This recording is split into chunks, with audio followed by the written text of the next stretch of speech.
웬만하면 시작하고 안 보는 끝에는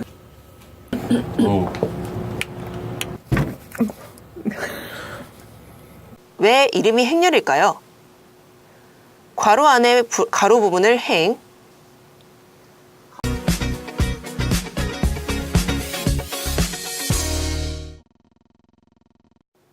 여러분 반가워요. 컴퓨터 코딩쌤은 역시 지니, 코딩 수학 7강 지니쌤과 함께해요.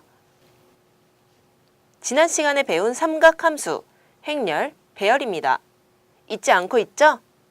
특히 행렬과 배열은 너무 중요해요. 프로그래밍 할 때 많이 사용한답니다. 오늘은 경우의 수와 수열에 대해서 공부해 볼 거예요. 경우의 수란 수학에서는 이렇게 정의를 내립니다. 어떤 실험이나 사건에서 일어날 수 있는 경우의 가지수. 그 중에서도 일어날 수 있는 경우를 빠뜨리거나 중복해서 세면 안 됩니다. 주의하세요. 실생활에서 예를 알아보자면 동전이 한 개 있을 때 동전을 한 번 던져서 나올 수 있는 경우는 어떻게 될까요? 앞면과 뒷면 이렇게 두 가지뿐이죠.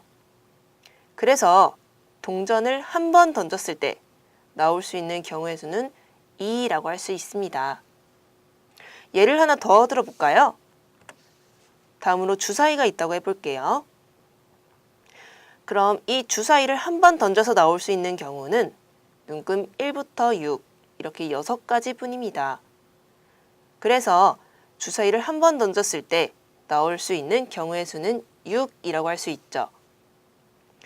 이렇게 어떤 실험이나 사건에서 일어날 수 있는 경우의 가지수를 경우의 수라고 한다. 잊으시면 안 돼요. 다음은 합의 법칙에 대해서 공부하려고 합니다. 아까 두 가지 이상의 경우의 수를 구할 때 각 사건의 경우의 수를 구한 후 합을 구한다고 했었죠. 예를 들어 숫자 1, 2, 3이 적혀 있는 세 장의 카드 중에서 두 장의 카드를 뽑아 두 자리 자연수를 만들 때 만들 수 있는 모든 경우의 수를 구한다고 해볼까요? 그럼 10의 자리 숫자로 카드 1을 뽑았다면 1의 자리 숫자는 카드 2와 3을 뽑을 수 있기에 두 자리 자연수는 12와 13을 만들 수 있죠. 그럼 다음으로 10의 자리 숫자로 카드 2를 뽑았다면 1의 자리 숫자는 카드 1과 3을 뽑을 수 있기에 두 자리 자연수는 21과 23을 만들 수 있습니다. 마지막으로 3도 똑같겠죠? 그러면 카드 1일 때 두 가지, 카드 2일 때 두 가지, 카드 3일 때 두 가지 모두 더해서 만들 수 있는 경우의 수는 6가지가 되네요. 이렇게 두 가지 사건이 일어나는 경우의 수를 구할 때 두 사건 중 하나만 일어나는 경우에는 각 사건의 경우의 수를 서로 더해주면 되고 두 사건이 모두 일어나는 경우에는 각 사건의 경우의 수를 모두 곱해주면 되지요. 곱의 법칙은 지금 배울 거예요.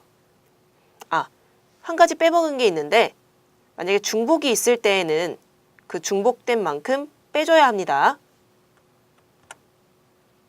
곱의 법칙입니다.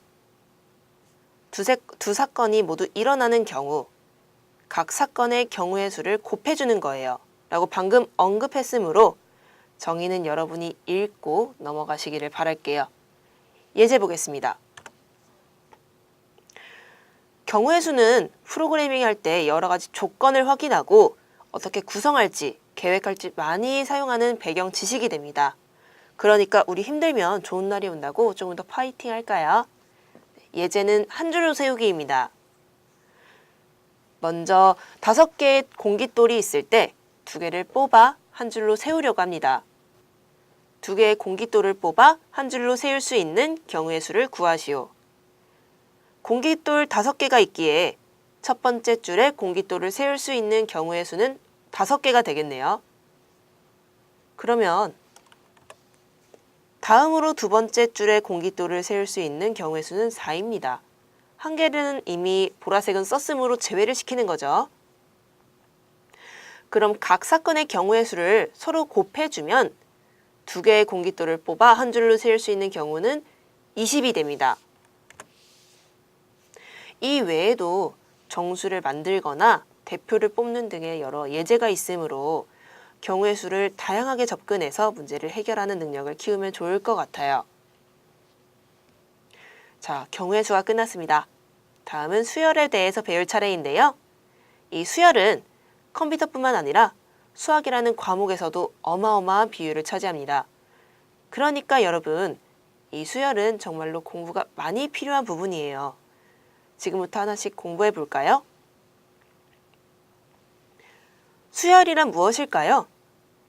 단순히 뜻을 생각해 보면 수를 나열한다 라는 말에서 이름을 따와서 수열이 된 것 같은데, 네, 수열은 수 또는 다른 대상에 순서 있는 나열이라는 정의를 가지고 있어요. 등비수열, 등차수열, 피보나치 수열, 개차수열 등 어마어마한 나열 방식이 있습니다. 집합과 다른 점은 나열 순서를 생각해야 하고 중복 허용이 된답니다. 그렇다면 이제 수열의 항에 대해서 알아볼까요? 수열을 이루는 구성원을 항이나 원소라고 부르는데요. 유형에 따라 자연수열, 실수열, 함수열 등으로 나뉩니다.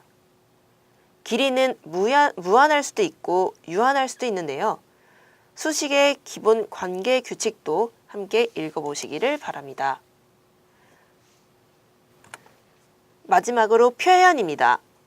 수열을 표기할 때는 괄호를 사용하여 원소를 나열합니다. 괄호를 사용하는 것은 중괄호나 소괄호를 사용합니다. 수열의 예제입니다. 어떤 사람이 사방이 벽으로 둘러싸인 장소에 토끼 한 쌍을 놓았대요. 만일 매달 각 쌍의 토끼가 두 번째 달부터 새로운 쌍의 토끼를 낳는다고 가정을 해보면 1년 동안에 한 쌍의 토끼가 나올 수 있는 토끼는 몇 쌍일까요? 자, 그림으로도 나와 있지만 피보나치 수열을 이용해서 문제를 꼭 풀어보시기를 바랄게요, 여러분. 이거는 답을 알려드리지 않아도 그림을 그려서라도 풀 수 있습니다. 오늘은 경우의 수, 수열에 대해서 알아보았습니다. 두 가지 모두 만약 어려우셨으면 정답은 여러 번 복습밖에 없죠. 만약 하다가 어려운 부분은 학생 게시판에서 얘기해 보도록 해요. 컴퓨터 코딩 쌤은 역시 지니. 여러분, 오늘 너무 수고하셨습니다.